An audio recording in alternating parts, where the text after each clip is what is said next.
Bonjour à tous, ne bougez pas, je reparle français dans une seconde. Hey everyone, I'm Patrick Beja and this is the Phileas Club. We're doing a special show today. We talked about being living in Minneapolis last week with Gunnar, and I thought it would be interesting to get the perspective of Black people who have lived or who live in France as well. So we're going to be doing a dual language episode. The first part will be in English, as usual, and we're going to do a second part in French for the French speakers who might be interested in this topic, especially nowadays. So I'll explain this in French and then move on to the actual show. On va faire une émission d'abord en anglais et puis en français. Il y a la partie peut-être un peu plus courte qui sera en français. Vous avez le timecode dans les notes de l'émission. Donc, si vous ne parlez pas assez bien anglais, je vous encourage à aller écouter la partie en français qui est dont le timecode est dans les notes de l'émission. Et on se lance maintenant dans l'épisode de la partie en anglais. All right, so I hope you enjoyed my speaking French. I'm sure it sounded incredibly sexy and romantic, so thank you for letting me know on Twitter. No, I'm kidding. The important thing is we're going to be talking... I'm trying to be a little bit lighthearted, and what's been happening in the past, obviously, few days and couple of weeks has made that difficult, so I don't know how to find the right balance. I guess the right balance is for me to shut up. So I'll do a quick intro, and then I'm going to try to shut up as much as possible.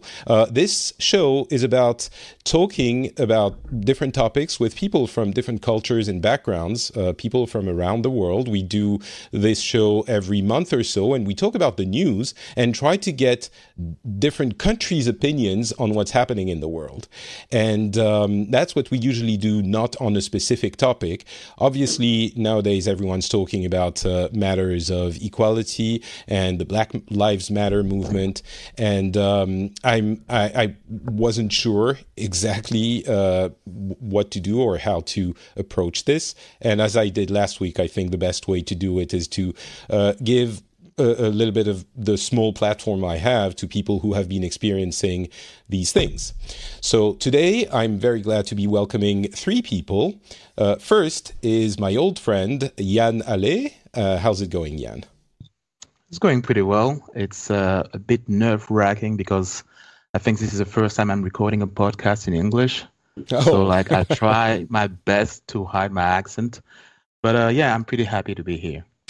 Thank you for being here, Yann. So for you, I'm kind of used to speaking with you, so that's going to be easy. I'm also welcoming, thank you so much for accepting to be on the show, two of the three hosts of Le Chip podcast, which I'm sure many French listeners will have heard about. On one side, we have Mélanie. How's it going, Mélanie? Hi. Thank you, Patrick, for this invitation. It's going well. The last few weeks have been kind of surreal, but yeah, I'm reading a lot and I'm talking with a lot of people right now, so I'm really happy to be here too. And on the other side is Kevy. How's it going, Kevy? Hey, Patrick. I'm doing well. Just like what Melanie said, these past few weeks have been surreal. But professionally, I'm happy because I'm a tour guide, and for 3 months I was not allowed to run walking tours, and now I'm back. So it's exciting, especially because I do tours of the Black history of Paris. So it makes sense right now at the moment. So let's start with that. Maybe can you tell us a little bit about yourselves so we have a bit of context? Let's start with maybe Yann. You lived in France and you now live in Canada. Tell us about in a few words about yourself. Yeah, sure. So I am 40 years old, a Black man, light skin. I think it's important to say for what I'm going to say afterwards. I'm 40 years old, was born in Guadeloupe in the Caribbean, and I lived there for 20 years. For context, Guadeloupe is an island where 75% of the population is Black, and the rest is a mix of white and Lebanese and Indians and other races. And then I moved to Paris, where I lived for 10 years, and then I left Paris for Montreal, where I've been living for the past 10 years. Met my wife, who is also black, light skin. We met in Paris, and we pretty much have the same path. 20 years in Guadeloupe, 10 years in Paris, and now we've been living together in Montreal. All right. Thank you. Melanie, what about yourself? Yes, I'm 36. I'm a journalist. I'm a biracial woman. My mother's white. My father is black, from Ivory Coast. I grew up in the south of France, near Marseille, and it was a very interesting experience because there's a lot of multicultural population, a lot of Arabic people and North African people, but it's one of the most far right region in France. The far right party usually is very has a very strong hold in the region. So it's weird because there is the reality of the population of the people who live there, but the racism and the microaggression and the not so microaggression are very real and existing. And I've lived in Paris for the last 15 years. 15 years.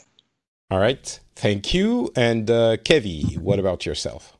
Yeah, me, I was born and I grew up in Martinique, another French Caribbean island, just like Yann. I lived there for pretty much 20 years, and then I moved to France to study, and I became a Parisian tour guide about 9 years ago. And about 7 years ago, I decided to run these tours that are basically focusing on Black people, because there are a lot of taboos around race in France. And for me, that was a way to talk about something different than just the Eiffel Tower or Notre Dame. So gradually, I was attracted to activism, because if you talk about Black people or Blackness, in a way, it gets political, even if you didn't want to do something political in the first place. Yeah, right. This episode is going to be about being Black in France, and just listening to what you have to say. And I have to admit that in the past couple of weeks and past few days, I have been made aware of a lot of things. Or not, I have been made aware. There were a lot of things that I was aware of that I didn't understand the gravity of until now. And it's something that I'm not very proud of. But obviously, France and the US are very different in many ways.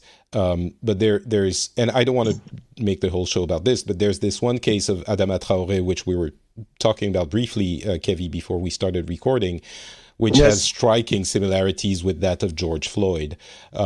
So we can talk about this, of course, and you'll talk about whatever you want, but I'd rather not make the whole show about that specifically, but rather about how it is to live your daily lives as Black people in the country.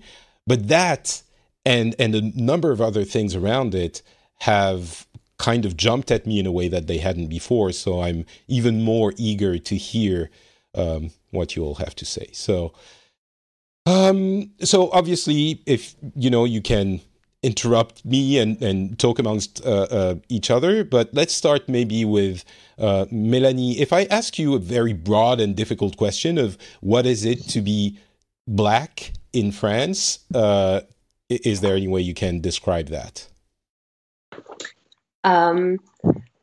I'd say it's a very special time to be Black in France, because it's the first time. Sorry, it's the first time I feel like people who are not Black are asking themselves this question. So right now, it's like being called by your white friends and ask, "Oh, do you know what books I should read right now for the moment to understand what's happening? Do you know any podcasts?" Because my friends know about my podcast, which is The Chief, which talks about race and pop culture, but they want more right now. It's like, you have a huge attention on yourself right now. But usually, when there's not a global and massive movement against racism, it's kind of different because a lot of Black people in France live surrounded by white people. You know, we have to know both words. It's like we have to know our daily life. And I work in media, for example. I work in journalism, and everything we write in the media in France is through the white lens. It's about white people, and Black people are usually on the margins. And I work in beauty and culture and movies, and everything is talked about white people. And so I don't know if I explaining myself very well, but I want to say is the way I understand it. Can you tell me if this is incorrect? But obviously in America, communities are much more important than in France, where we kind of have this overarching idea of the Republic, and every person in France, every citizen is a child of the Republic, equal and similar. But you get into this situation where if you take one representative of like the whole population, you end up representing the majority, which is obviously in France white. Is that the way it works? Okay. Yeah, especially at work, for example. It's been a very common situation when I am the only Black person in the newsroom. So every time there's a Black question or a Black issue, everybody is asking me, "Oh, what do you think about that?" And my response is like the way all Black people in France think. So yeah, usually it's being Black is like being the Black representative, and it's something I'm fighting very hard in my work, because I think France has to reckon the fact that there's a lot of Black people, and their perspective is not represented well in the media. I would love to add something else. Is the fact that when you talk about being Black in France, you feel like you're part of a category that legally doesn't exist, because we don't have real official ethnic statistics. The government doesn't really talk to communities. So officially, this group doesn't exist. But I can tell you that in some situation, whether it's at work or in some different cases dealing with the police, you get to realize that, yes, you are a Black person. I'm not saying that I have to deal with it every day, but it is something there. And sometimes I feel a little bit mad, because the majority of the population wants you to forget about it, wants you to forget about your difference, and then you will. And then you might be trapped in a bad situation where you are not really paying attention. You forget that you were a minority, and then all of a sudden it jumps into your face. I don't know if you understand what I'm saying. Yeah, it seems, I mean, there is, I was just mentioning the, child of the Republic thing, and I think the intent for the lack of ethnicity statistic and stuff like that is, hell is paved with good intentions. I'm convinced the intention initially is good, is to say we're all equal. And so even though in practice it doesn't work like that, the intent is we're all equal.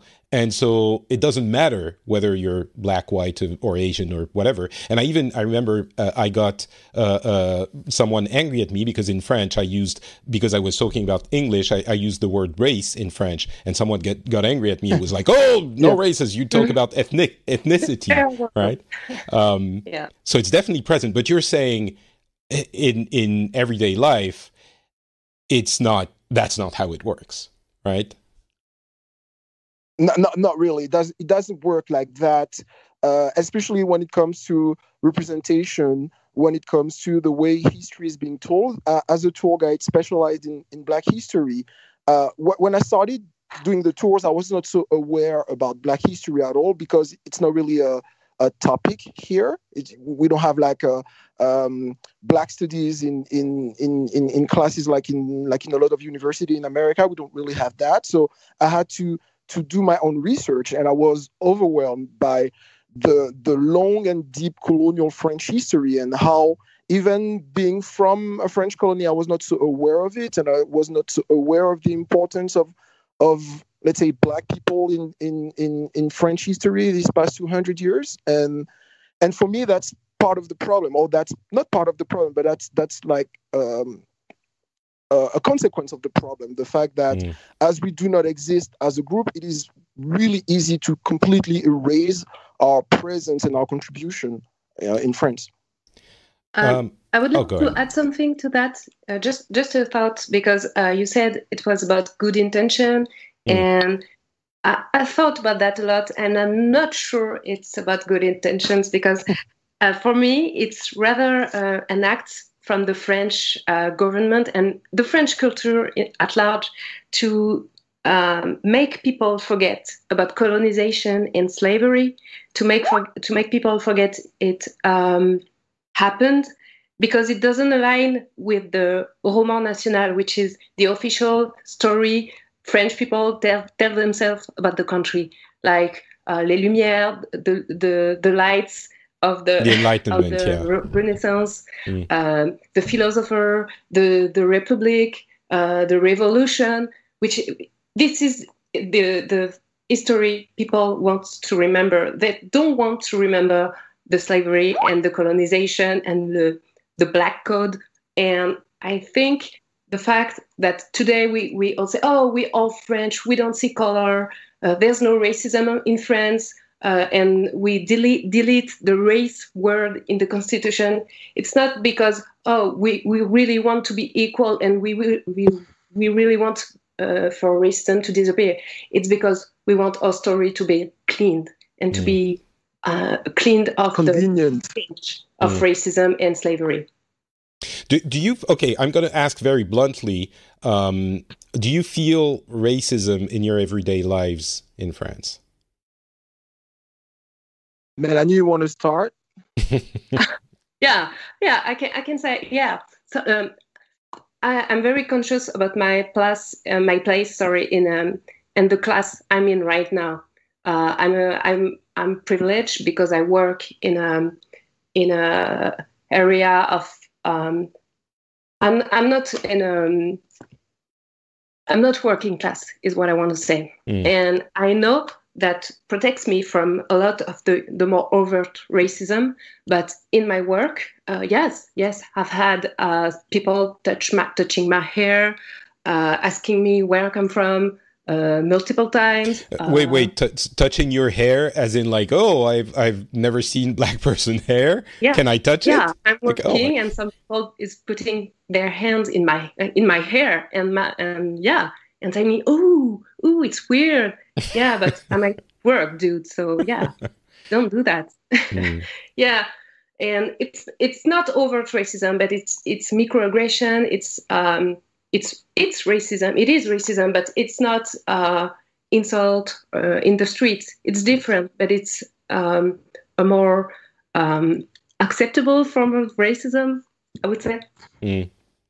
Kevin, what about you? About me, I had both experiences in my professional life. Before I was a tour guide. Long story short, I was supposed to become a civil servant to work as a manager in local hospitals and nursing homes. And so I had long internships in some nursing homes near Paris. And my experience there, like 10 years ago, was not so pleasant, I would say that. Right now in my life as a Black tour guide working on the Black history of Paris, most of my clients are Black people themselves. So a lot of this, psychological pressure or load, I don't really have it. So I'm not going to say that in my everyday professional life I have to go through racism. That would not be true. But there are interactions with the police in Paris that to me are really interesting, because where I live in a pretty bourgeois neighborhood in the center of Paris. The police is mostly very pleasant when they talk to anybody, because there are a lot of powerful people in the area, so they are not going to be overtly racist or even worse.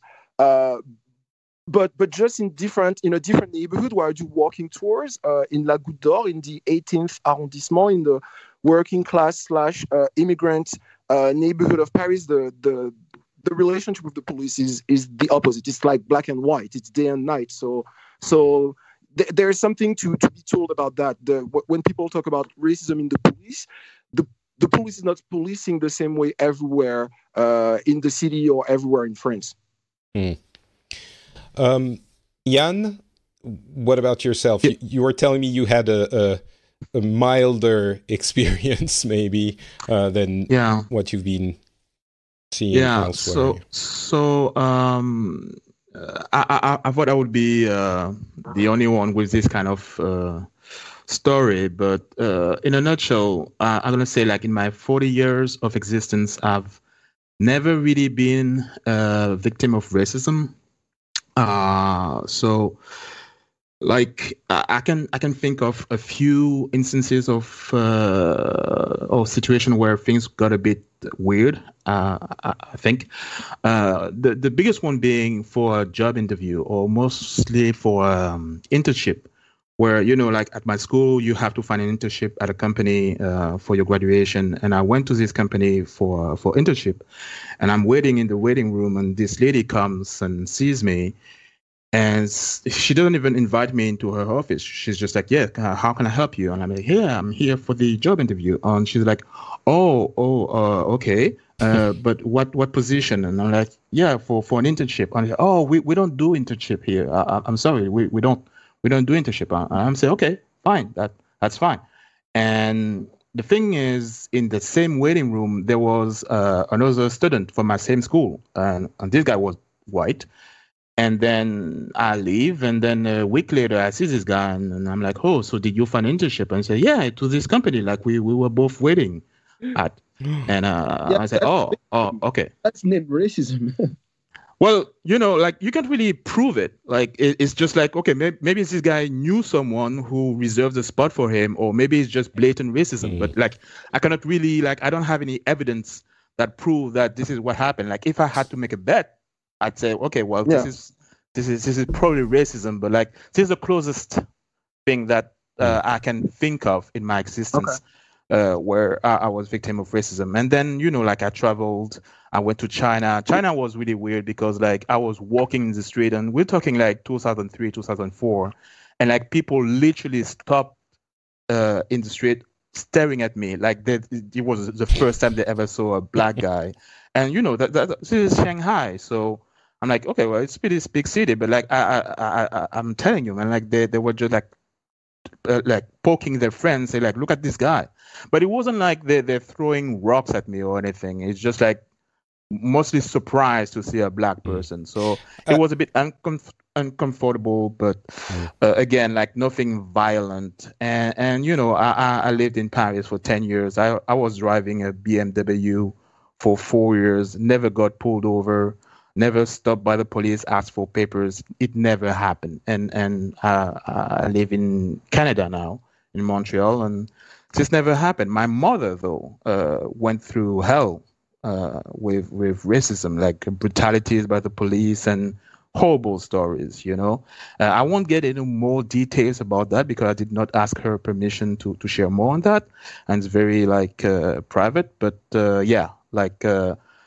So you know, like growing up like this, and then having friends saying, like, yeah, this is happening to me because of racism.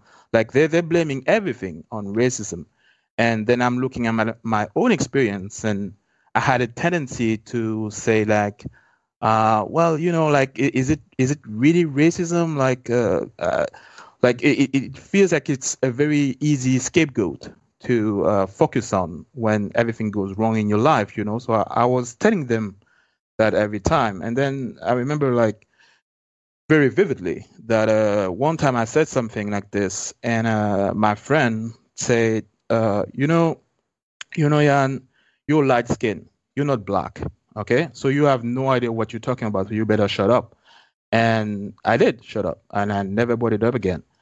And it's funny because like I'm remembering this, and I was watching this video of James Baldwin, famous African American writer, who he was like one of the big voice with Martin Luther King and Malcolm X in the 50s, 60s, and he said that there is something very safe about being a Negro in a way, because you can blame anything that happens to you on it, and it's the worst thing that can happen to us. So, it's a very complex thing, and I think the truth lies in the middle, especially today, because things have evolved. But I cannot say that my situation, my life, is anything close to what I'm seeing on Twitter or on TV with George Floyd and all that. It's very far from that. It seems to me like all three of you at different degrees, and I'm wondering, maybe except for Jan, which, by the way, I'm going to say this. When we were preparing the show, I was talking with Jan, and you mentioned what your experience was, and I felt I was unsure about what to do, because I don't want anyone to use this as an excuse to say, well, see, everything's fine, because Jan didn't have a problem. And at the same time, it's not my place to tell Jan what to feel, obviously. Sure. But so I would like people to keep that in mind as well. But it seems to me like all three of you at varying degrees have had, like, when we look at, well, Twitter or social media or what's happening in the US especially, you've experienced much milder forms of discrimination. Would you say that the situation is better in France than in the US? It would seem like that from what we're seeing in the media. And what is left to, not left to, that's not the right way to say it, but there are still issues of racism. I mean, I'm looking at a lot of factual reports nowadays, and I understand that it's not, we haven't fixed it. So compared to the US, and then maybe what do you think about the situation in France as it is now? I would say that it's a relevant question, because first to go back to what Ian was saying, I'm not denying his experience at all, and on the opposite, I think that two different things can happen at the same time. That some Black people have a life and they never had like a bad interaction with the police, and thank God it's, I hope, a majority, but it doesn't mean that for a minority it doesn't happen, and it's already too much.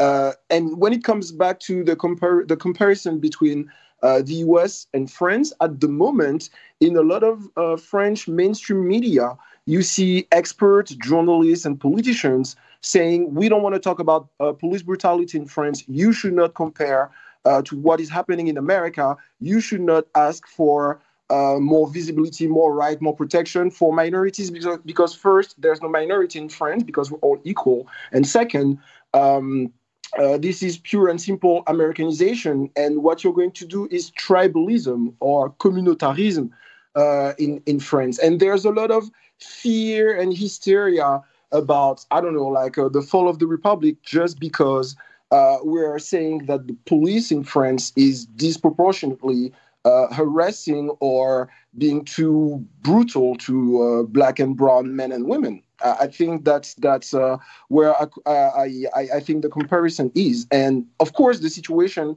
in France is not as bad as in the US. We have less guns, less violence, less homicides, but still people of color are disproportionately targeted by the police.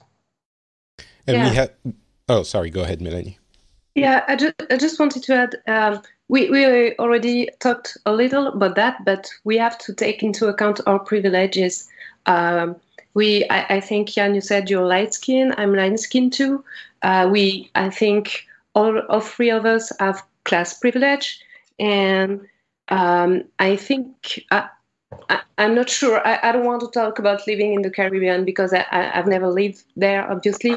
But we have to think about the fact that our privileges and our and environment have an influence on the kind of racism we face. And it's funny because if we compare to feminism or sexism, a lot of girls said, "Oh, I've never been a victim of any sexist acts."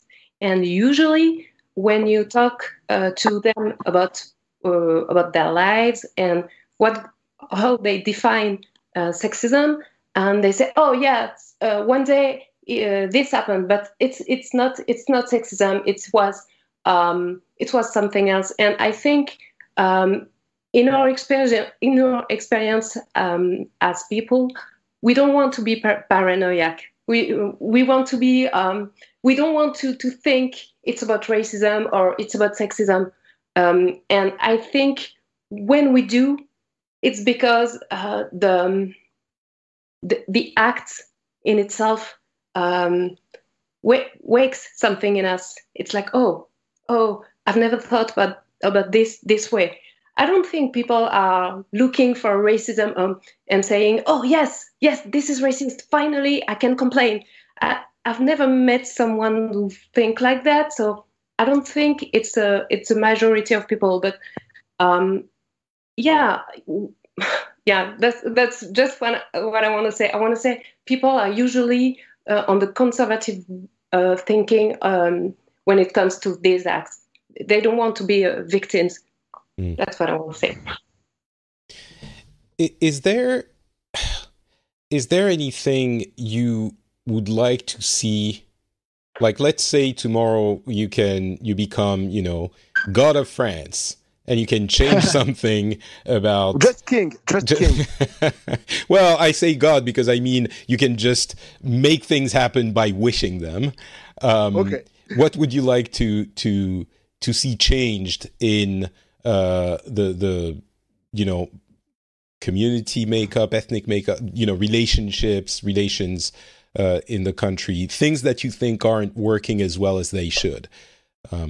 Well, I can think of a few things. Like a few days ago, I watched documentaries on TV, which translates to Break the Code, I think.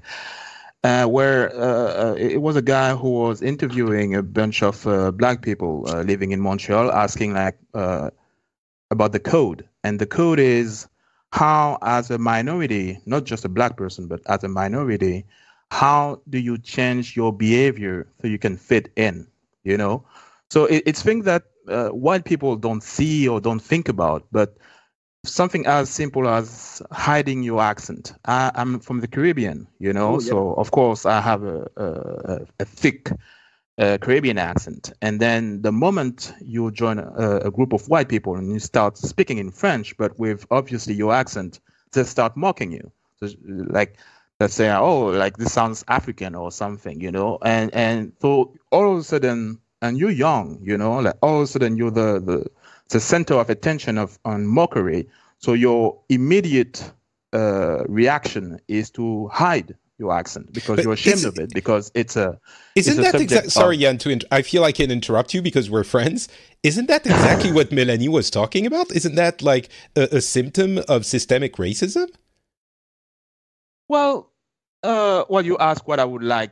How I would like things to change. I'm not sure it's a form of racism. Maybe it's a form of racism, but it's something that we have to think about constantly, like your accent or any behavior that you have normally in your community that you need to hide when you join a different community.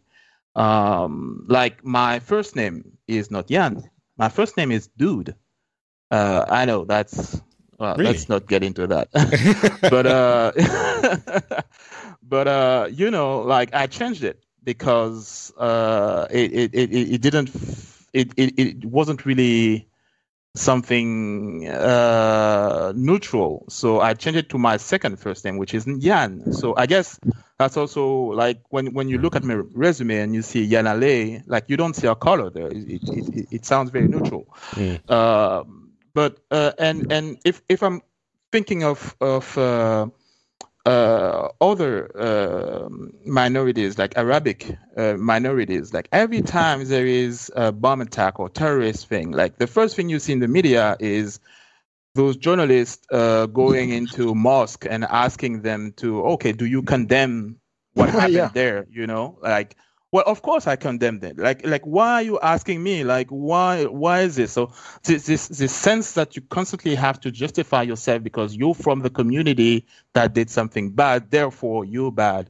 So like in the first few sentences that you do, that you're saying in a conversation when you join a bunch of people, you try to sprinkle little hints that you part of them and not part of your community that has some bad history attached to it.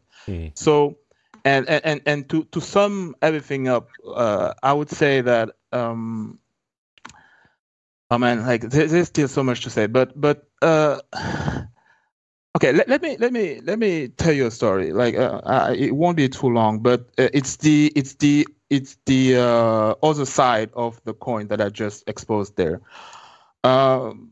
Like when I lived in Paris, two of my best friends, let's call them Alexander and Mustafa, were like very close friends. Like we hang out all the time. Alexander is white, Mustafa is Arabic, and I'm from the Caribbean. And this one time we went to the KFC and we're just waiting in the line. And, you know, I'm young and stupid, but we're good pals. So I'm asking my friend Mustafa, hey, nigger, what you going to get for as a menu? And he's like, I don't know, man. Like, probably not going to get this. And then my white friend, Alexander, comes to me and said, hey, nigger, what you going to get for your menu? And then all of a sudden, instantly, like Mustafa not attacks, but like just like focuses on Alexander. You know, what did you just say? And everything got really tense instantly. Where is I pretty much said exactly what he said. Like I thought it was, and he got really nervous, really nervous. And then Mustafa said, like, yeah, you can't use that word, man. Like it's you can't do that. And ever since, like, this made me realize that we live in a world where, like, we can just decide when is it okay to use the word and when it's not okay, and we can decide after the fact. And so, like, Alexander thought he was part of this group, and then all of a sudden, because he did something like this, we put him out of the group. So, but you understand why he was. You understand why he was put out of the group, right? Or not put out, but.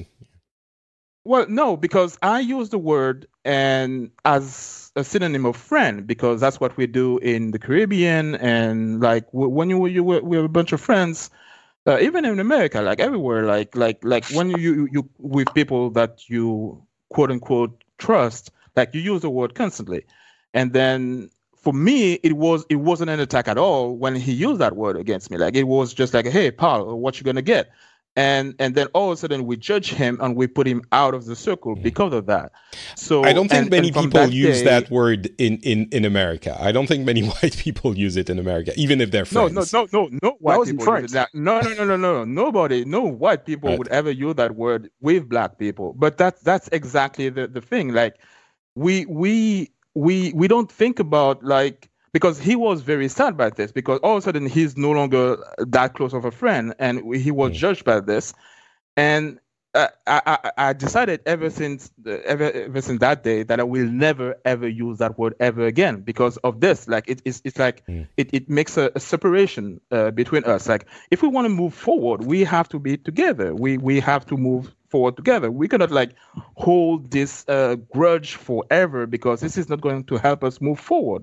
So and this put a distance between us ever since that happened. So like if I could change things, I would say that, okay, when you make a joke about someone's accent, when you blame an entire community because of a few did something wrong in this community, so you're blaming everyone, or when you mocking white people or blaming them for saying this or that, like you're not helping us come together.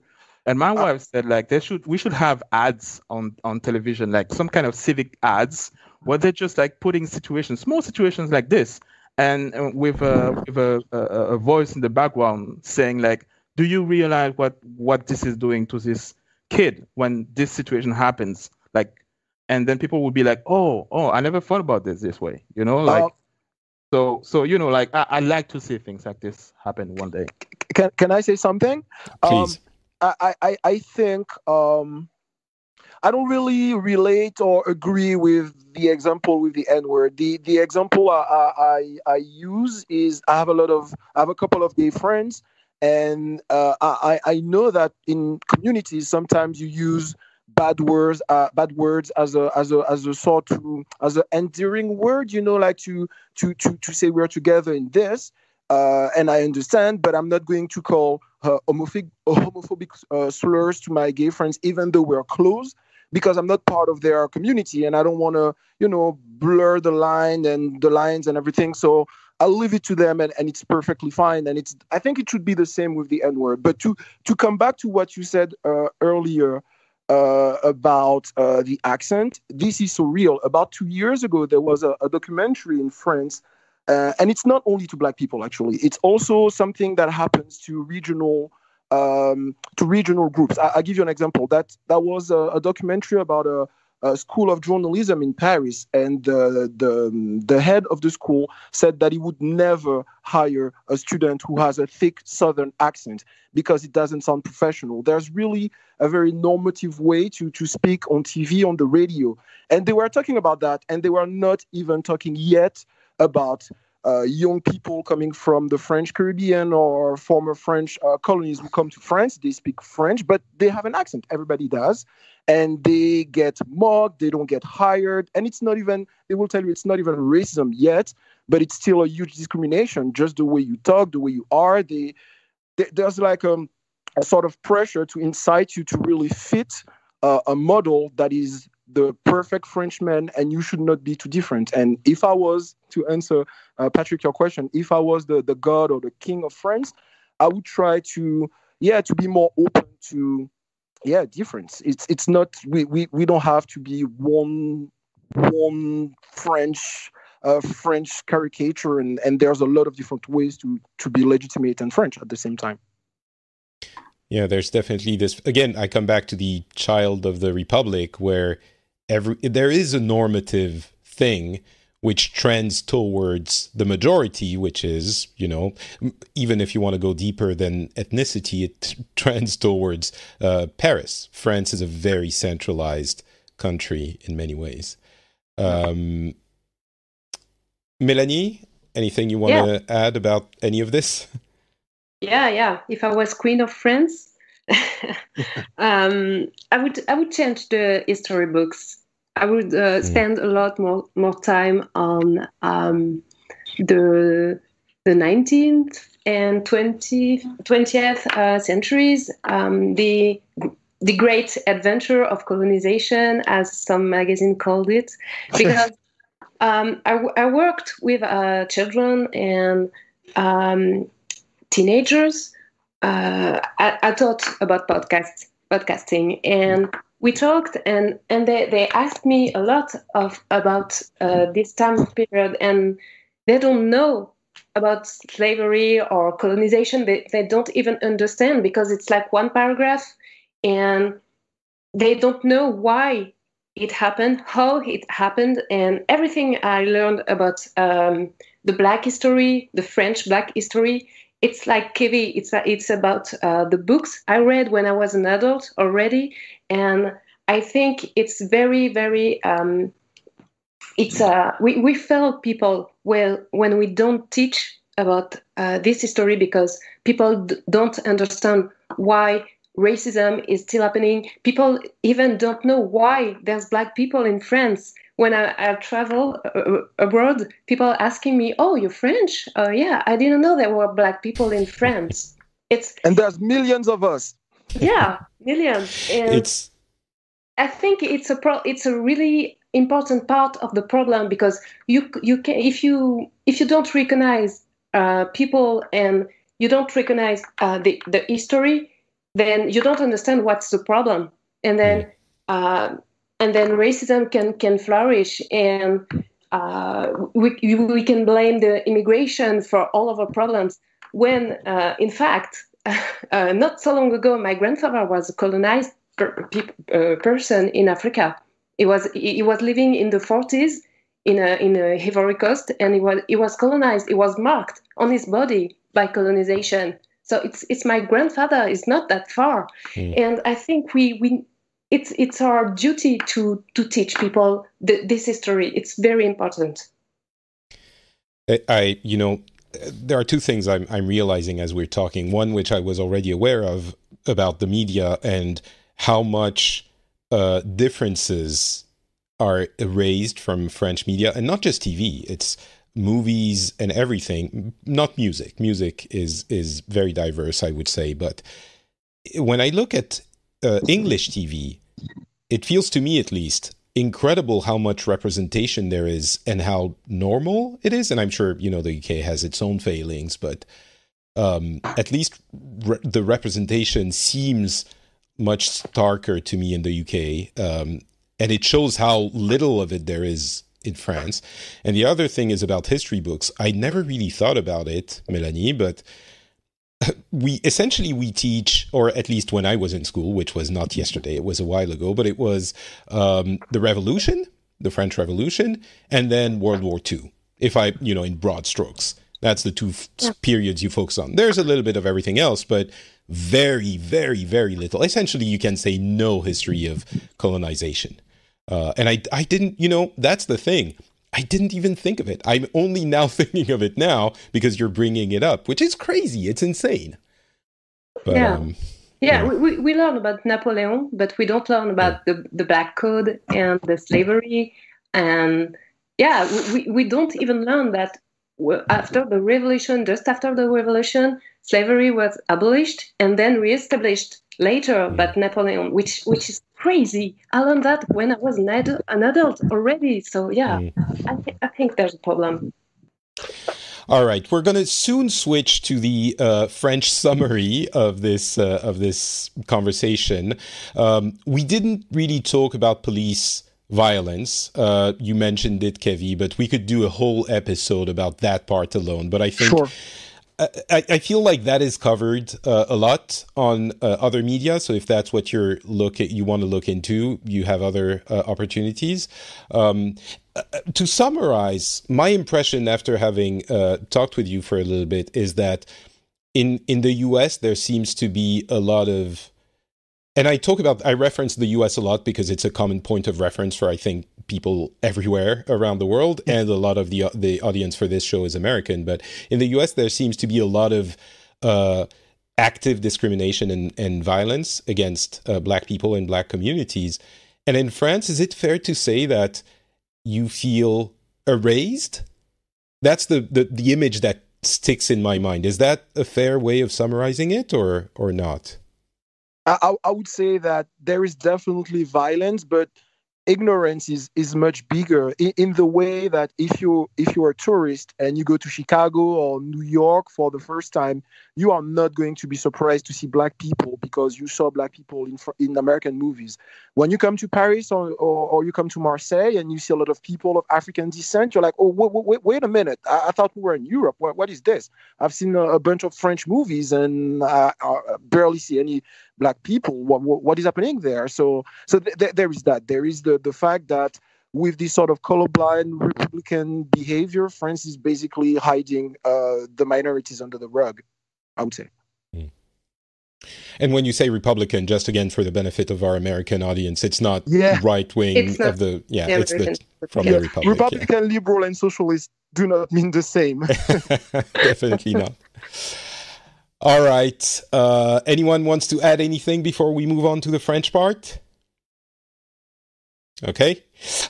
Just before we do, actually, can you give me your Twitter accounts if you have a Twitter account, so that if the audience is interested in following you, they can find you easily? I'll put them in the show notes as well, but if they stop listening, Melanie? Yeah, Oh, okay. sorry, Melanie. Mine is Baby Mellow. So baby like baby, MELAW. Okay, Baby Mellow. Kevin, you're not on Twitter? Yeah, I'm much more active on Instagram. So it's at Le Paris Noir, the Black Paris, Le Paris Noir. Okay. And Yann? Yeah, I'm on Twitter. It's Yannalet, YANNALET. YANNALET. All right. So that's going to be it for our English portion. We're going to move on to the French portion, a little bit shorter. But thank you for listening, and we'll talk to you in the next episode. Ok, donc maintenant, c'est en français. Donc j'espère que certains d'entre vous ont écouté quand même la partie anglaise et que vous allez, pour ceux qui ne l'ont pas écouté, qui ne parlent pas assez bien anglais, on va essayer de résumer un petit peu tout ce qu'on a dit. Ça va être dur, mais on va essayer.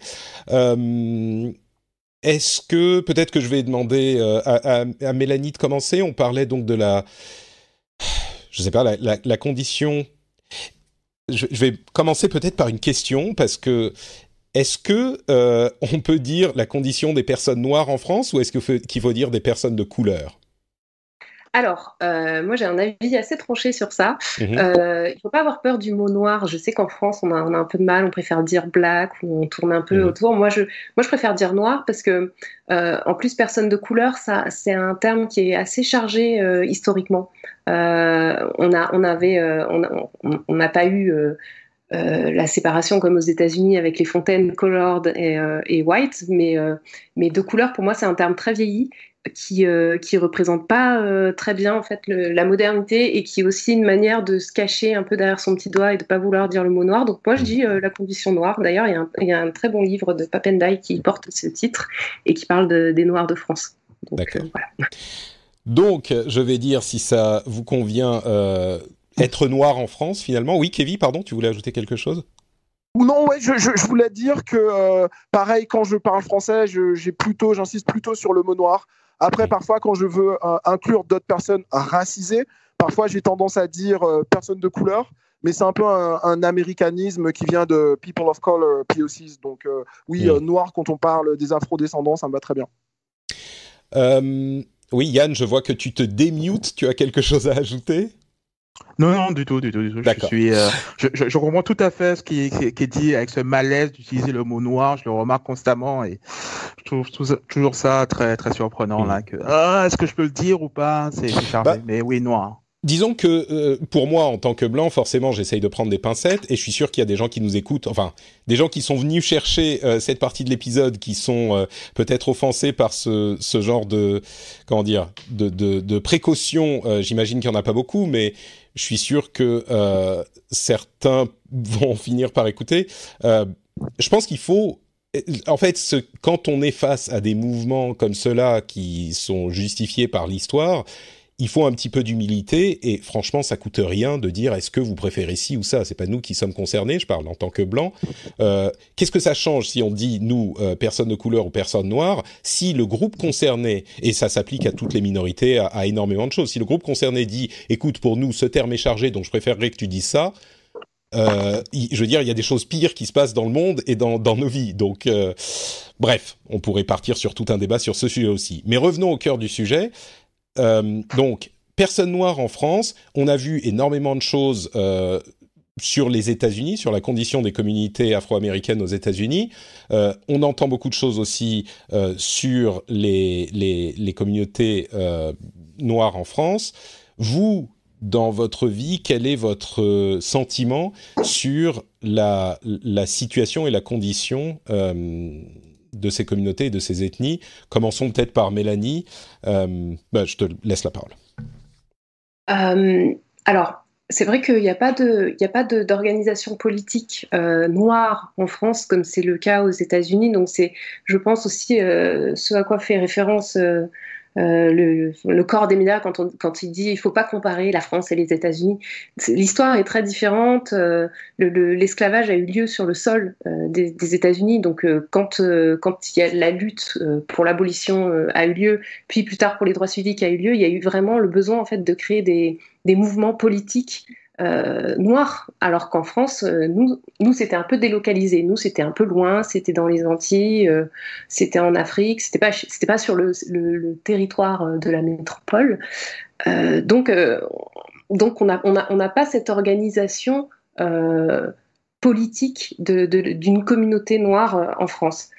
Mais pour autant, je pense qu'il y a les générations. Pour moi, c'est plus générationnel. C'est vrai que mes parents, et je pense qu'on est beaucoup de personnes entre 20 et 40 ans dans ce cas, c'est nos parents étaient plutôt dans l'assimilationnisme, dans le sens où ils nous disaient il faut bien travailler à l'école, il faut avoir des diplômes, il faut avoir un boulot, et puis tu n'auras pas de problème. Le racisme, c'est que parce que c'est sûr que si tu traînes dans la rue et si tu fais des conneries, oui, tu vas être victime de racisme. Mais si tu suis le modèle républicain, tu vas t'élever dans la société et tu seras pas victime de racisme. Et je pense que énormément en fait de personnes pensaient comme ça, de personnes immigrées en fait de première génération. Et c'est un peu l'idéal républicain finalement. Voilà, tout à fait, tout à fait. Ils ont vraiment adhéré en fait à cet idéal-là. Tout en à côté subissant des actes ou des termes racistes, mais en se disant c'est pas grave, je baisse la tête et je continue. Ce qui compte, c'est d'arriver à mon objectif. C'est vrai que nous, on est né en France en fait, et toute une génération et toute la nouvelle génération qui s'est aussi beaucoup mobilisée. Lors de la manifestation d'Adama Traoré, moi j'y étais et j'ai vu des gens qui avaient 16-17 ans et en fait je pense que quand on est né en France, on ne comprend absolument pas de quoi on nous parle quand on nous dit oui, mais d'où tu viens et les gens comme toi. En fait, on se dit, mais c'est quoi le problème? Je suis là, je suis français, je suis française. Pourquoi vous me parlez de... pourquoi je suis encore victime de racisme? Et pour le coup, politiquement, les choses commencent à s'affirmer. C'est-à-dire qu'il y a pas mal en fait, de nouveaux mouvements... de nouveaux collectifs qui se montrent, qui sont un peu les descendants et même quand même très en rupture par rapport à SOS Racisme, ce qu'a pu être SOS Racisme dans les années 80 ou Touche pas à mon pote, qui étaient vraiment des associations qui mettaient en fait les blancs au centre, puisque Touche pas à mon pote, c'est moi je suis blanc et sois pas raciste avec mon pote. Là, on est vraiment dans des choses beaucoup plus politiques qui en plus ne se réclament d'aucun parti en particulier. C'est pas affilié au Parti communiste. J'ai une question à te poser à ce propos, parce que c'est pas la première fois que je l'entends. Est-ce que tu crois pas que, à propos de Touche pas à mon pote ou de SOS Racisme, est-ce que tu crois pas que c'était que c'était une étape nécessaire justement pour faire prendre conscience aux gens, à la majorité blanche, du problème? C'était peut-être une étape nécessaire, mais en tout cas, c'est très intéressant de constater que c'est une étape qui s'est faite dans une espèce pour moi, c'est du néocolonialisme dans le sens où on prend la parole aux personnes concernées et on dit t'inquiète pas, je vais t'aider à t'exprimer et à faire entendre tes revendications parce que toi, tu n'en es pas capable. Même si je sais que les intentions étaient sûrement pas celles-là, mais dans les faits, c'est ça qui est ressorti et je pense que c'est aussi contre ça qu'une nouvelle génération aujourd'hui se dresse. La nouvelle génération qui crée des collectifs comme Moissy, qui est un collectif de femmes afrodescendantes, dit vous nous avez pris la parole assez longtemps, maintenant laissez-nous nous exprimer et voilà ce qu'on a à dire. Et forcément le ton est plus politique et le ton est plus marqué parce que en plus, il y a cette expérience derrière d'avoir vu nos parents se faire coopter par SOS Racisme et la LICRA qui aujourd'hui sont beaucoup moins... je vois comment ils essayent d'agir par rapport maintenant à la situation, mais ils n'étaient pas du tout, par exemple, au front du combat pour Adama Traoré ces dernières années. Donc voilà, moi, c'est ce décalage que je perçois aujourd'hui. Kevin, je te laisse la parole. Beaucoup de choses à dire. Tu veux qu'on résume un peu ce qui a été dit? Moi, je... Oui. Oui, vas-y, disons que c'est un petit peu l'idée de faire un état des lieux, peut-être aussi, c'est compliqué et puis on n'a plus forcément énormément de temps, mais peut-être aussi donner de la visibilité à ton expérience de personnes noires en France à des gens qui ne la voient pas parce que ils sont pas dans cette situation-là. Mais je te laisse la parole. J'insisterai encore une fois sur le problème d'invisibilisation des personnes noires en France. Quand je parle d'invisibilisation, ce que je veux dire, c'est que je ne parle pas que de voir des Noirs à la télévision, de prendre quelques petits exemples comme ça, de les placer et puis de dire, voilà, vous voyez, maintenant il y a plus de Noirs, ça va mieux. Surtout que c'est ce qui a été fait ces 10-15 dernières années. Mais je parle de laisser des espaces de création, que ce soit dans le domaine académique, dans le domaine culturel, pour que les personnes noires puissent se réapproprier leur propre récit. Ce que je veux dire, je vais prendre un exemple très, très, très précis. Un film comme Get Out, qui est sorti il y a 3-4 ans, je ne sais pas si tu l'as vu, un film de Jordan Peele, qui est un film de pop culture, un outil de pop culture, c'est un film d'horreur. C'est un point de vue qui est centré sur les Noirs et qui arrive en fait d'une certaine façon à faire une critique des gentils blancs libéraux. Ce film en France serait complètement inimaginable parce que justement l'idée de laisser en fait les Noirs raconter leurs propres histoires sans concession, sans compromis, etc. On n'en y est pas encore tout à fait. Et je pourrais multiplier les exemples dans plein de domaines différents. Je pense que cette histoire d'Adama Traoré, de George Floyd aussi, met en avant d'autres frustrations qu'on ne peut pas exprimer le reste du temps, le reste de l'année. Donc, avec un peu l'attention qui est donnée aux Noirs, parce que c'est un peu le moment. Oui, il y a plein de revendications différentes qui sortent, mais c'est parce que d'habitude, on ne nous entend pas tant que ça. C'est marrant parce que avec le bénéfice du recul sur la partie en anglais qu'on a fait jusqu'avant, je me rends compte que ce dont vous parlez, la manière dont je l'interprète, à la fois toi et Mélanie, c'est encore une fois, c'est ce qu'on disait en anglais, le fait le manque de visibilité, quoi. Tu mentionnais, Mélanie, dans la partie en anglais, le fait que l'histoire de la communauté des peuples noirs en France, on la connaît pas.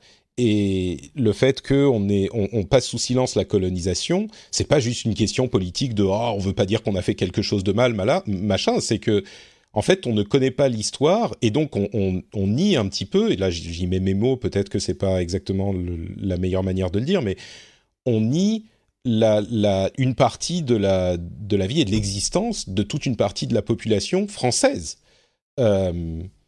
C'est Oui, complètement, complètement. Et puis, en fait, c'est là qu'on se rend compte que tout est lié, en fait, que c'est comme un grand puzzle, parce que ça relie directement ce que nous dit Kevin sur le fait que les étrangers arrivent en France et sont étonnés de voir des Noirs et des Arabes. C'est que, en fait, tout est lié parce qu'on ne raconte pas cette histoire, on ne la représente pas à la télévision, ni dans les films, ni dans les œuvres, ou les seules œuvres, en fait, qui ont la chance d'être produites ne sont pas celles qui mettent en valeur cette réalité. Et du coup, on arrive à un total décalage avec la réalité. Et en plus, on se prive d'outils statistiques qui nous permettraient de mesurer. Parce que voilà, on dit en France, les statistiques ethniques sont interdites, ce qui est pas totalement vrai en fait, parce que ce qui est interdit, c'est le fichage ethnique. C'est de dire monsieur machin est noir et madame bidule est chinoise. Mais on peut tout à fait, d'ailleurs le CSA le fait en quelque sorte, on peut tout à fait comptabiliser le nombre de personnes représentées à la télévision et dire à la télévision. En augmentation. Hein ? Ce chiffre qui est en augmentation. Le nombre de personnes de minorités ethniques est en augmentation. Mais moi, je pense qu'on n'a pas de problème de quantité, on a un problème de qualité. Oui, c'est la suite de mon argument en fait, c'était que non seulement on est en décalage quand même sur la quantité, mais la qualité c'est là aussi ce que rejoignait Aïssa Maïga avec le collectif Noir n'est pas mon métier, c'est que qu'est-ce qu'on voit à la télé quand on voit des Noirs à la télé ou au cinéma français, j'insiste bien sur français, c'est des prostituées, c'est des délinquants, c'est des gens qui sont en marge de la société, c'est des gens qui ont des gentils amis. C'est des rôles très très caricaturaux, très stéréotypés, qui renforcent encore plus une espèce de d'effacement, d'absence, quoi. Et quand il y a présence, c'est une présence à laquelle les gens ne veulent pas s'identifier, ne peuvent pas s'identifier. Les personnes blanches ne peuvent pas s'identifier et les personnes noires n'ont absolument pas envie de s'identifier à ça non plus. Donc en fait, on est vraiment en France. Moi, j'ai tendance à dire qu'on est dans une amnésie organisée, quoi. C'est-à-dire non seulement on ne se rappelle pas du passé et du coup la réalité décalée qui découle de ça. Est complètement évacué aussi, quoi. Yann, tu es très sage et silencieux. J'ai même pas présenté les gens. Je me suis rendu compte que je les ai présentés en anglais, mais pas en français. Du coup, vous savez peut-être pas de qui il s'agit. On a Kevin Donna et Mélanie Wanga du podcast Le Cheap et Yann Allais, mon ami de longue date, qui était notamment dans le Rendez-vous Tech à l'époque, exilé au Canada. Donc on a évoqué pas mal de choses. Est-ce que je sais que toi, ton expérience est peut-être un petit peu différente, mais est-ce que ça te parle ? Qu'est-ce que tu penses de toute de tous ces idées ? Écoute, moi, ça résonne beaucoup. C'était dans mes notes aussi, ce que dit Mélanie sur la colonisation et l'histoire. Tu sais, quand tu vis en Guadeloupe, quand tu grandis là-bas avec tous tes amis antillais et que tu vas en cours et qu'on te dit nos ancêtres les Gaulois, ça fait bizarre en fait. Tu te dis, et puis il y a rien en fin de compte qui t'explique d'où tu viens vraiment, quoi. Tu sais, t'entends parler des Arawaks, tu entends parler du triangle, mais c'est très très vague et c'est sous forme de paragraphe, quoi, effectivement. Donc ça, c'est pour pouvoir éduquer les gens. Et puis c'est là que je pense qu'il y a vraiment j'arrive pas à me projeter dans cette solution au problème qui est il faut imposer notre voix en fin de compte. C'est-à-dire que voilà, on entend les blancs, maintenant il faut entendre les noirs, et puis c'est comme, j'ai l'impression que c'est comme un rapport de force. Mais il existe ce rapport de force, qu'on le veuille ou non, il existe déjà, non ? Ouais, mais tu sais, c'est comme tout à l'heure, juste avec le mot noir en fait, où la majorité des blancs ont du mal à le dire. J'ai vraiment l'impression qu'on est et ça date pas d'hier. On est dans une situation où on marche sur des œufs en fait quand on est blanc. Et donc du coup, faut faire très attention à ce que tu dis. Faut pas, parce que c'est très rapide là que tu vas te faire taxer de raciste là en fonction de ce que tu veux dire, alors que tu as peut-être quelque chose qui a du sens là que tu veux dire, et c'est pas parce que tu es raciste ou quoi que ce soit. Et donc du coup, c'est un mélange qui est explosif, parce que quand tu fais l'utilisation, tu as un rapport de force là avec les associations antiracistes, et que je regarde des comédiens comme Michel Leb ou même les inconnus, tu sais, dans les années 80, les blagues qu'ils faisaient sur les Antillais et tout, qui me donnent des frissons aujourd'hui. Et donc, ils se disaient des choses à l'époque qu'ils ne se disent pas maintenant. Et Dieu merci, parce qu'il y a eu ce travail de force là où on a dû imposer. Tu n'as pas le droit de dire ci, tu n'as pas le droit de dire ça. Donc, les choses se sont améliorées en termes de racisme ouvertement dit à la télévision ou dans les séries là. Donc, je comprends que ce soit nécessaire de le faire, mais ma crainte finalement, c'est que si tu vas dans une direction où je vais constamment te fliquer, quoi, finalement, pour que tu puisses faire attention à X, Y, Z quand tu parles de nous, j'ai l'impression que ça ne va générer que de la frustration, en tout cas chez certains. Chez la majorité. Qui vont juste se taire, ne rien dire. Et c'est comme ça que, surprise, on a Trump qui est président, tu vois. Parce que tu as toute cette communauté qui disait rien, mais qui n'en pensait pas moins. Et qui, du coup, comme il n'y a pas eu de discussion, de dialogue et de vraiment, tu sais, c'est Malcolm X là qui disait. Puis Malcolm X, c'était pas un enfant de cœur, tu sais. C'était quelqu'un d'assez, il avait des solutions assez musclées, mais qui disait que la seule solution pour se sortir de ce truc-là, c'est que franchement, qu'un blanc et un noir puissent s'asseoir sur la même table, et que le blanc puisse dire ce qu'il a envie de dire là, sans heurter la sensibilité du noir, et que le noir puisse dire ce qu'il a à dire sans heurter la sensibilité du blanc, et qu'il n'y a que comme ça qu'on va pouvoir avancer là en fait. Ça je suis d'accord, mais pardon. Ouais. Et donc ouais, voilà, c'est ça moi ce que je veux dire, hein, c'est que il faut que les deux parties puissent, parce qu'il y a tellement de préjugés, il y a tellement d'ignorance qui justifie pas, mais qui explique en fait compte les inepties et les décisions de vote qui sont prises, parce que c'est basé sur l'ignorance, parce que comme le disait Mélanie, l'histoire n'est pas enseignée, etc. Mais il faut que les deux parties puissent échanger et réaliser leurs bêtises de chaque côté pour avancer et avoir une conclusion productive. Mais si c'est ferme là parce que c'est mon tour maintenant de parler et puis maintenant on va faire comme ça, je pense pas que ça va régler quoi que ce soit. Mais je comprends ce que tu dis, mais j'ai l'impression que tu te projettes dans un monde idéal où ça c'est possible. Et de tout ce que je vois et ce que j'apprends, oui, ça serait super que les deux parties puissent s'asseoir et être entendues de la même manière, mais aujourd'hui, ça serait super, mais on n'est pas dans cette situation. Quand il y en a certains qui parlent, on dit ah bah oui, quand même, il a raison, Monsieur Bichou. Et de l'autre côté, si c'est la personne de couleur ou la personne de la minorité, c'est la même chose pour d'autres minorités.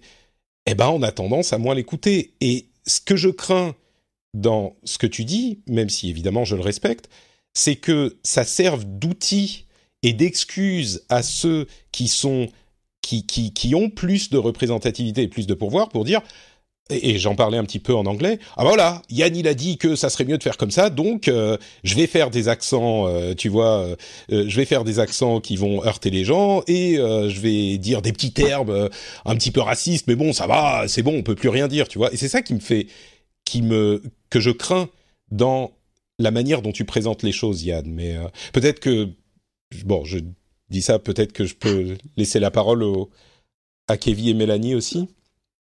Moi, je veux bien rebondir sur ça parce que je trouve que c'est intéressant, mais je pense effectivement, Patrick, que tu mets le doigt sur quelque chose qui est la parole, en fait, des personnes blanches et la parole des personnes racisées n'est pas entendue de la même manière et ne s'exerce pas de la même manière dans l'espace public. Un exemple qui me vient là, qui est un exemple assez récent, c'est Rokhaya Diallo qui tweetait en fait les extraits vidéo de ses interventions sur le plateau de LCI où elle était sans cesse interrompue en fait dès qu'elle prenait la parole pour exprimer son point de vue, qui était pour le coup très étayé de faits, de dates,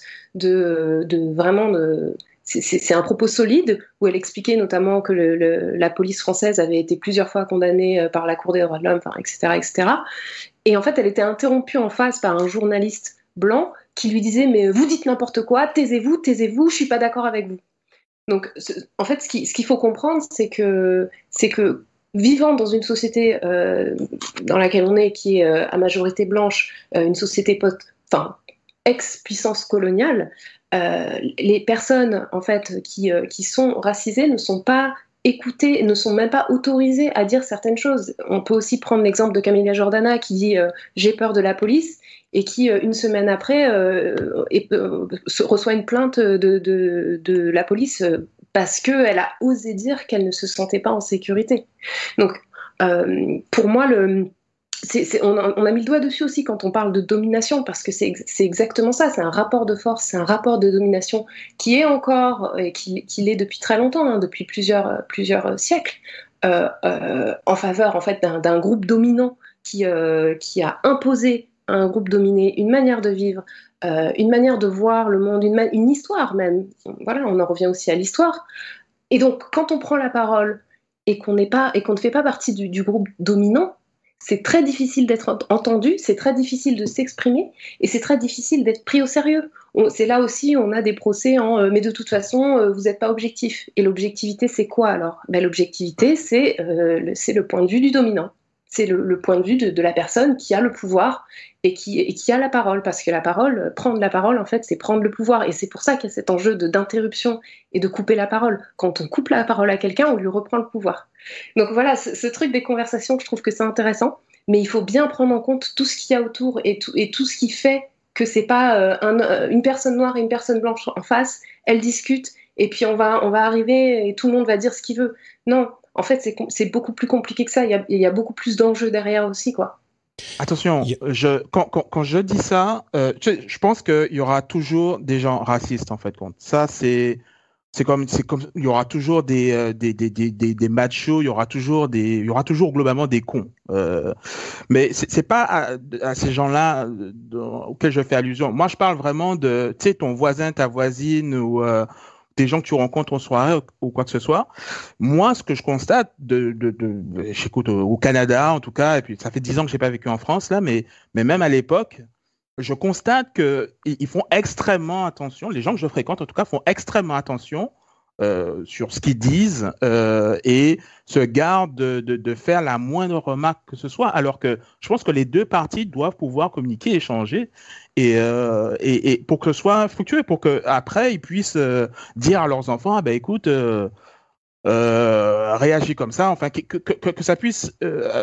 tu penses que ça devient contre-productif au final, l'information puisse circuler des deux sens. Je parle pas du gars qui a un racisme renforcé sur telle radio et qui te coupe la parole. Tu sais, ça, c'est des cas, mais je te parle vraiment dans ton quotidien, là, les gens que tu fréquentes, je le vois constamment, là, pratiquement au quotidien, cette peur d'exprimer le moindre point de vue qui pourtant, si jamais c'était dit, on pourrait t'expliquer pourquoi ce que tu viens de dire, c'est une connerie.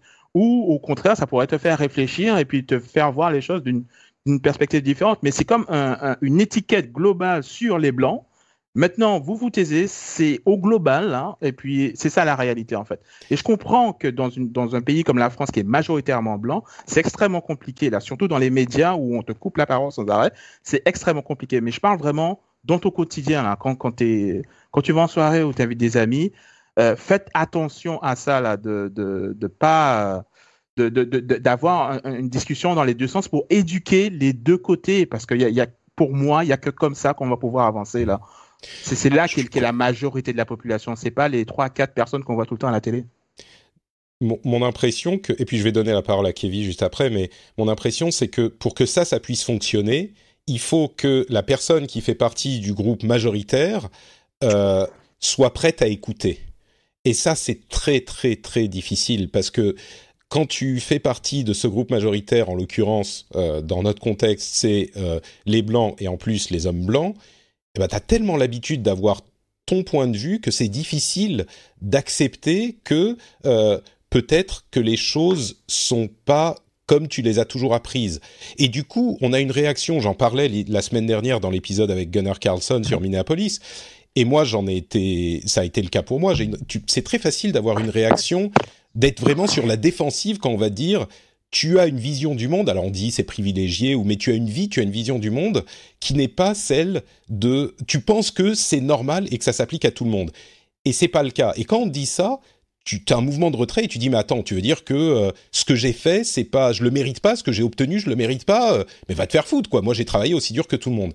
Et cette réaction, je crois qu'il faut le dire, et là je parle à la majorité des auditeurs qui est certainement, je crois, blanc, la majorité est blanche, c'est normal d'avoir cette réaction de recul. Mais il faut être capable de passer outre et justement d'écouter ce que dit la personne en fait. Vraiment d'écouter, c'est un truc que j'essaye de faire autant que possible dans cette émission, d'écouter les gens, même s'il y a des chances qu'on ne soit pas d'accord, et d'écouter et d'accepter qu'il y a là aussi peut-être au moins une part de vérité. Et ça, c'est un truc qui est très difficile à faire. Et c'est pour ça que c'est pour ça que je dis, Yann, tu te mets dans une situation idéale où les gens tu vois, sont prêts à accepter une vérité qui n'est pas leur identité, le cœur de leur identité.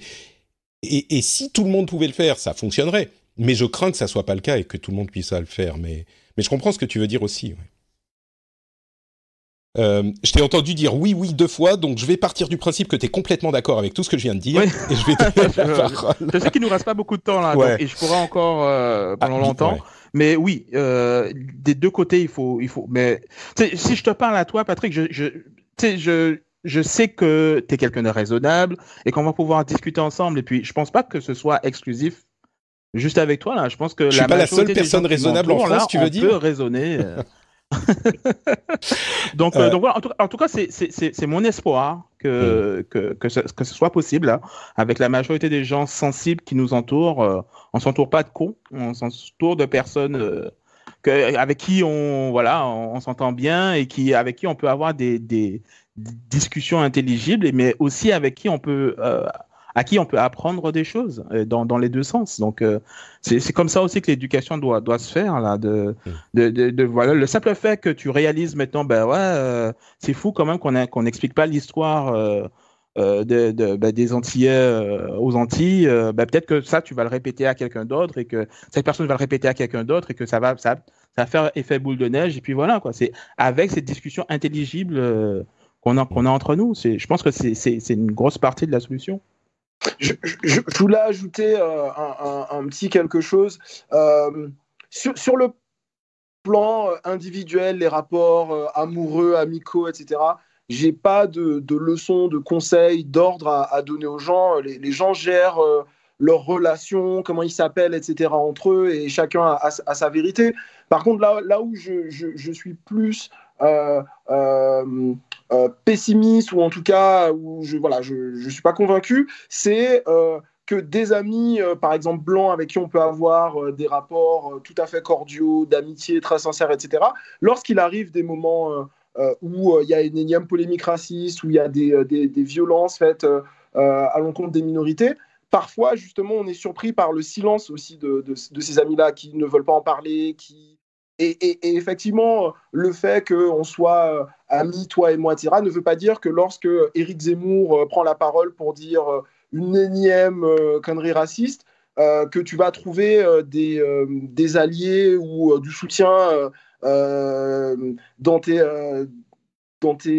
amitiés, tu sais, personnelles, de copains que tu as, mais qui n'est pas prêt à prendre un risque, ou à ouvrir la bouche, ou te défendre, ou il y a, je pense que cette question-là, en fait, de se dire que on va tout régler entre nous d'un point de vue individuel, va pas régler des grosses inégalités, des injustices et des rapports. Mais il est là le pouvoir électoral, c'est les gens qui votent.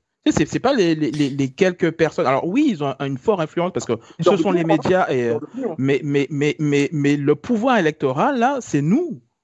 Et donc, si tu veux influencer le pouvoir électoral des gens, il y a les médias, mais il y a aussi toi, là, avec ton cercle d'amis, tu peux éduquer ces gens-là. Tu peux leur faire, tu vois, ce truc que tu as vu à la télé, là, c'est des conneries. Et puis, tu leur expliques pourquoi, là, en fait. Et je pense que c'est pas, je vois pas ça comme quelque chose d'insurmontable ou d'inatteignable. Je pense que voilà, c'est juste, tu dis, ben voilà, ça là, voilà, je te le montre par A plus B là. Voilà pourquoi ça fonctionne comme ça. Je voudrais juste rajouter sur ça que, en fait, c'est vraiment intéressant parce que moi, c'est quelque chose que j'ai beaucoup fait en fait pendant plusieurs années, de me dire, en tant que personne qui était majoritairement entourée de personnes blanches dans le cadre de mon travail, et même dans ma vie personnelle, en fait, mes amis, tout ça. Et en fait, je me suis rendu compte de quelque chose, c'est que, en fait, ça a un coût. Ça a un coût émotionnel, ça a un coût psychologique très fort. En soirée, par exemple, avec 5 personnes. Bon, moi, je cumule les tares parce que je suis aussi féministe. Donc, du coup, voilà, je débattais sur le sexisme et sur le racisme. Et en fait, je me suis retrouvée plusieurs fois dans des situations où j'avais 3 personnes en face de moi qui me disaient non mais je comprends pas ce que tu veux dire, je suis pas du tout d'accord. Donc après on part dans des débats où pendant 45 minutes j'essaie d'expliquer que mon humanité, en fait j'essaie de négocier mon humanité, d'expliquer que les personnes noires, voilà ce qu'elles peuvent subir, voilà ce que c'est le racisme, que le racisme c'est pas juste se recevoir des cailloux dessus parce qu'on est noir, c'est aussi des choses plus légères, mais qui en fait au quotidien peuvent faire de manière régulière.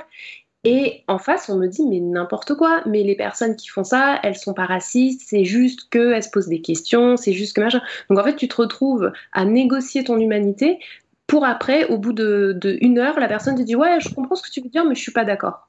Et ça, sur plusieurs années, étalé sur plusieurs années avec une centaine de personnes, ça a un coût moral non négligeable. C'est-à-dire qu'en fait, on est fatigué de devoir nous-mêmes expliquer, de devoir nous-mêmes faire le travail en fait émotionnel et intellectuel d'éduquer les gens. Et c'est pour ça que maintenant, moi, je me fais payer pour ça. Je ne le fais plus gratuitement. Parce que je considère qu'en fait, c'est un travail en fait, ces personnes-là, elles pourraient tout à fait googler les questions qu'elles se posent ou acheter un livre. Mais si c'est moi qui dois expliquer à la personne exactement de quoi on parle et les raisons, je le fais pas gratuitement. Parce qu'après, c'est moi qui me retrouve à pleurer à minuit dans mon lit parce qu'en fait, quelqu'un a dit que le racisme n'existait pas malgré mes explications pendant 3 heures. Et que c'est toi qui es folle. Et voilà. Et en plus, ce truc de paranoïa où je me dis, bon, est-ce que c'est moi qui suis allée trop loin? Comment j'aurais dû réagir? C'est trop demandé, je trouve, aux personnes qui sont dans les groupes minoritaires. Non seulement de subir à la fois l'oppression, quand je dis oppression, c'est les choses légères comme les choses plus lourdes, et en plus de devoir expliquer leur oppression ad vitam aeternam à des personnes qui sont pas toujours prêtes à l'entendre. Mélanie, je t'interromps. Émotionnel que ça peut avoir, c'est tout. Je t'interromps pour aller dans ton sens. Un auteur américain que j'aime beaucoup, Ta-Nehisi Coates, dans un podcast la semaine dernière, disait c'est aux Blancs de lire Martin Luther King maintenant. C'est-à-dire que cette espèce de truc où on va demander aux personnes qui subissent le racisme d'aller faire un travail de missionnaire, etc., c'est bon. Il y a des tutos, il y a plein de choses qui existent, des séminaires, des livres, des vidéos sur YouTube, et tout est à disponibilité. Et en fait, les trucs de non-violence, d'histoire noire, etc., c'est peut-être aussi aux Blancs d'aller les lire et d'écouter la parole de James Baldwin, de Martin Luther King, de plein d'autres mecs, femmes, français, autres, américains, etc. Il y a des choses qui sont faites, et parmi les plus beaux textes du XXe siècle, parmi les meilleurs orateurs, il y a des Malcolm X. Allez écouter des speeches de Malcolm X et vous me remercierez, même si ça vous fait saigner les oreilles. C'est d'un point de vue sur la forme, c'est rien que ça, c'est des choses extraordinaires. Donc c'est presque un service qu'on va rendre aux Blancs en disant allez lire des trucs de noirs, vous serez surpris, parce qu'il y a vraiment du génie intellectuel dans les trucs qui ont été produits au XXe siècle et au XXIe siècle. Et on a vu beaucoup de... alors, bon, on va conclure l'émission. On n'a pas parlé de violences policières, comme je le disais dans la partie en anglais. Il y aurait 1 et 1000 épisodes à faire sur ce sujet aussi, mais il y a d'autres endroits où on peut avoir ce type de conversation en France et ailleurs. On a vu beaucoup sur les réseaux sociaux des collections justement de livres, parce que beaucoup de gens commencent à se dire peut-être qu'il faut qu'on s'informe et qu'on apprenne sur le problème. Si on va essayer de rendre les choses simples, s'il y avait un livre qui soit français ou américain ou autre que vous devriez conseiller aux gens qui veulent essayer de s'éduquer un petit peu, est-ce qu'il y a un livre qu'on peut recommander ou c'est trop difficile ? Moi, si je dois retenir un truc qui est pas trop long, et comme je suis un peu chauvin, je vais recommander Aimé Césaire, Discours sur le colonialisme, qui se lit très très rapidement. Je pense même qu'il doit avoir une version audio sur YouTube, et c'est dans les années 50, et c'est une époque où on est à la veille des décolonisations. On est aussi après la Seconde Guerre mondiale, et les puissances européennes, surtout la France, doivent des choses à leurs colonies. Et Césaire, qui à l'époque est un jeune député martiniquais, se permet de faire une sorte de bilan ou de droit d'inventaire de 3 siècles de présence française sur d'autres continents. Et c'est sans concession. Aujourd'hui, ça passerait pas. Alors imaginez qu'il commence sa démonstration en disant que la violence raciste, que l'hitlérisme, le nazisme trouve ses racines dans le colonialisme, donc ça passait encore plus mal à l'époque dans les années 50, et il a osé le faire, et le texte est magnifique, parce que c'est un des plus grands poètes francophones du XXe siècle. Donc allez lire ça et vous rendrez un service. Mélanie, est-ce que tu as une autre recommandation ou la même ? Alors moi, je vais attirer la lumière sur les femmes noires, en fait, qui sont toujours à la pointe des mouvements progressistes, toujours à la pointe du combat pour l'égalité, que ce soit sur le féminisme ou sur le racisme, et qui en plus doivent faire face dans les milieux noirs au sexisme des hommes noirs, et dans les milieux féministes au racisme des femmes blanches. Donc c'est toujours intéressant. Moi, j'ai un livre qui m'a beaucoup influencé quand il est sorti, qui s'appelle Black Feminism, anthologie du féminisme africain-américain de 1975 à 2000, qui est dirigé par la professeure Elsa Dorlin. Et donc il est traduit en français, en édition L'Harmattan. C'est vraiment en fait une sélection d'articles fondateurs de l'afroféminisme afro-américain en fait. Donc c'est des textes de Bell Hooks, c'est des discours, c'est des manifestes de collectifs de femmes afro-américains en fait et qui défendent en fait la spécificité. Donc c'est là où on rentre dans ce terme qui est très à la mode en ce moment, mais l'intersectionnalité, qui est le fait que les oppressions, quand on est une femme noire, on subit à la fois le racisme et le sexisme. Donc c'est vraiment des textes passionnants, intéressants, et c'est là, moi, que je me rends compte du travail qui a été fait avant nous, par les générations avant nous. On a l'impression à chaque fois de réinventer l'eau chaude quand on dit oui, le racisme, machin.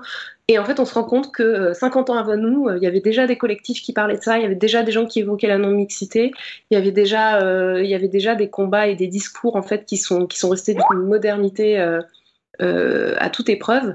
Donc voilà, lisons ces personnes qui se sont battues pour nous en fait, et reconnaissons en fait les combats qui ont eu lieu pour pouvoir continuer à avancer et à réaffirmer toujours cette lutte, quoi. Merci. Donc Black Feminism, et pour le discours sur le colonialisme, les deux seront dans les notes de l'émission. Yann, est-ce qu'il y a quelque chose que tu veux ajouter, ou est-ce qu'on conclut? Je te laisse la dernière parole.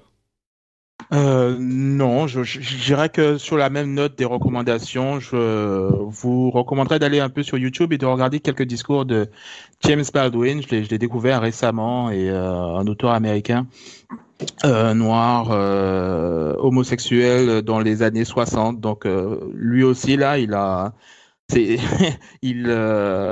cumule il les cumule aussi à cette époque, et pourtant on l'invitait dans des débats avec son aisance, sa façon de parler, d'exposer les points. C'est un gars qui est vraiment hypnotisant quand il parle. Il a écrit de nombreux livres que j'ai rachetés dans ma wishlist d'Audible, mais je les ai pas encore lus, donc je peux pas les recommander. Mais en tout cas, il y a quelques extraits. James Baldwin sur YouTube, là, allez regarder, c'est vraiment saisissant sa façon de parler là. Je valide. Je dirais même qu'il faut lire un essai autobiographique qui s'appelle Equal in Paris. Et il raconte comment il a passé une semaine en prison en France, à Fresnes, et les conditions de détention en France. Ça marche. Equal in Paris, tu dis. Equal in Paris, ouais. Ok. Eh ben, merci à tous les trois. J'espère que ça aurait été utile à certains. Oui, pardon, Mélanie, tu voulais ajouter quelque chose? Non, j'ai juste dit merci. Oui, merci, d'accord. Ouais. Merci à vous. Je rappelle, pour ceux qui n'ont pas écouté la partie en français, que Kevin est sur Instagram sous le pseudo Le Paris Noir pour ses visites touristiques centrées sur l'histoire du Paris Noir. C'est ça. Mélanie Wonga est sur Twitter Baby Mello, les liens sont dans les notes de l'émission, et Yann Allais sur Twitter. Merci. Il n'y a pas vraiment de façon simple de conclure, donc j'espère que ça aurait été utile, comme je le disais, à certains, et puis j'espère que ce travail ne s'arrêtera pas quand vous aurez terminé d'écouter cette émission, mais qu'il faut effectivement, si moi il y a une chose que je retiens, c'est qu'il faut garder l'esprit et les oreilles ouvertes et être prêt à écouter les gens, à vraiment les écouter, pas juste à les laisser parler, mais à les écouter, à les entendre. Dans le contexte de cette émission et du contexte actuel, mais dans tous les contextes. Ça ne veut pas forcément dire, parfois je parle à des gens avec qui je ne suis pas du tout d'accord, mais je les écoute et je les entends, et ça m'apprend toujours des choses. Donc je pense que c'est quelque chose d'important. Je vous remercie d'avoir écouté, et si vous écoutez l'émission en anglais, je vous donne rendez-vous dans un prochain épisode, et puis sinon dans les autres podcasts que je produis. À très bientôt. Au revoir.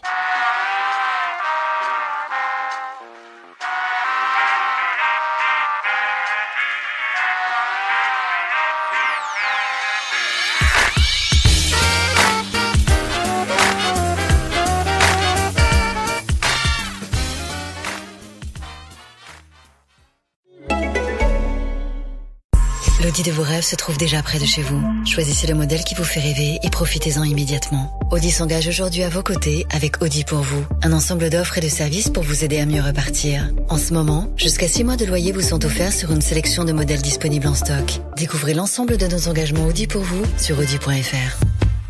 Offre jusqu'à 6 mois de loyer suivant le premier versement offert. Offre LLD à particulier jusqu'au 30 juin 2020 sur 37 mois et 25 000 km par an maximum sur une sélection de véhicules en stock et si acceptation par Volkswagen Bank. Détails sur audi.fr.